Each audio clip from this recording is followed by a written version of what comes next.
Hey, so today I went and watched the Odyssey, and I have some thoughts.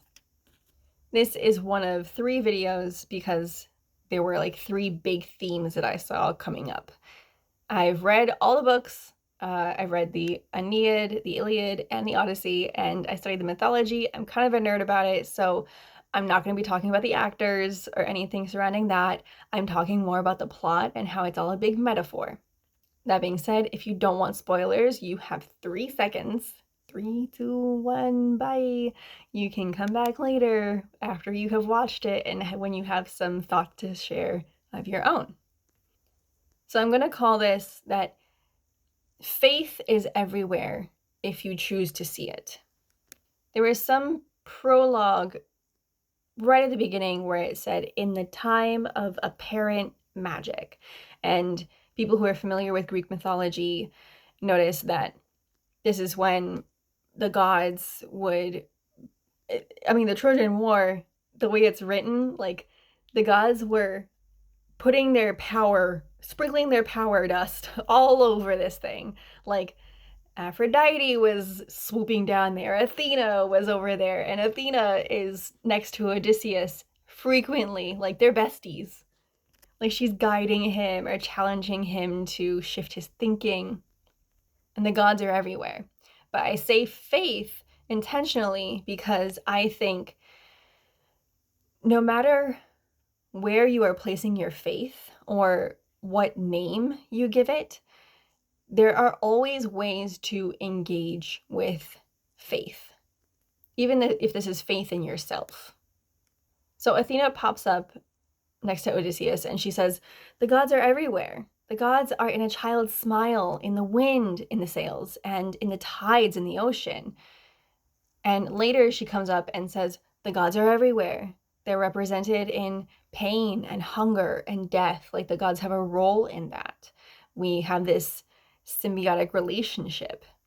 And how I interpret that is mostly where I feel connected to any kind of faith is when I'm in nature, because I think nature itself just it's amazing.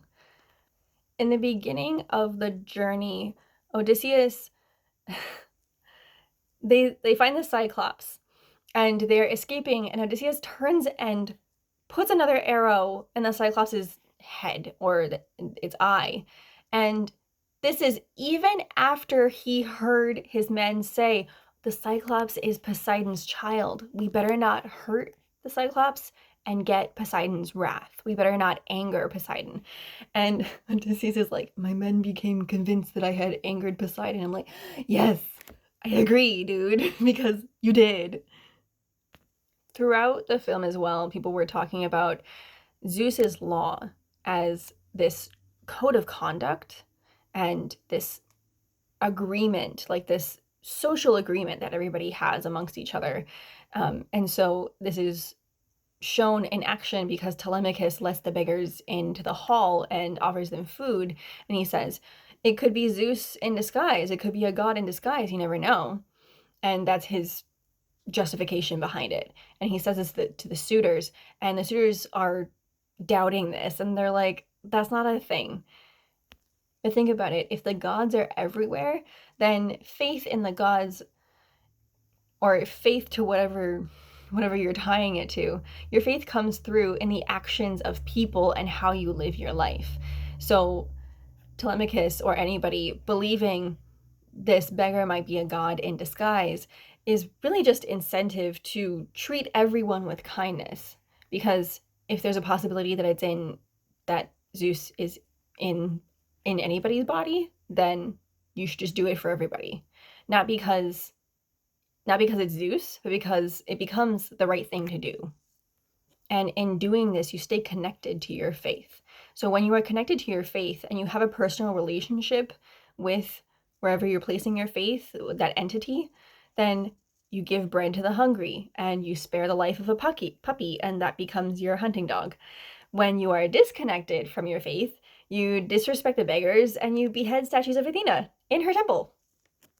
So my message to you, if any, is to be connected with your faith, wherever you might place it and whatever name you give it. and channel your faith into being a helper, not a herder.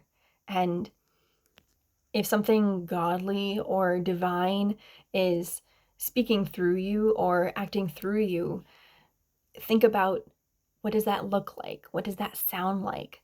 And if you're feeling doubtful or if your faith is being challenged, I come back to Fred Rogers when he says, look for the helpers, and start to notice all the ways that there are helpers, either in people or maybe animals or in nature. Where is there helping? Where are there, coexisting sort of relationships going on? Where are there coexisting agreements or symbiotic relationships going on? I'm really a fan of that phrase nowadays, symbiotic. Synergistic? Is that what I want? I don't know.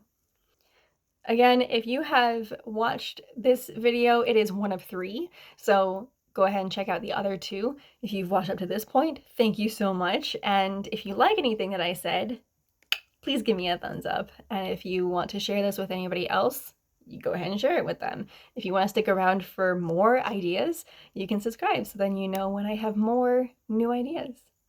Thank you so much.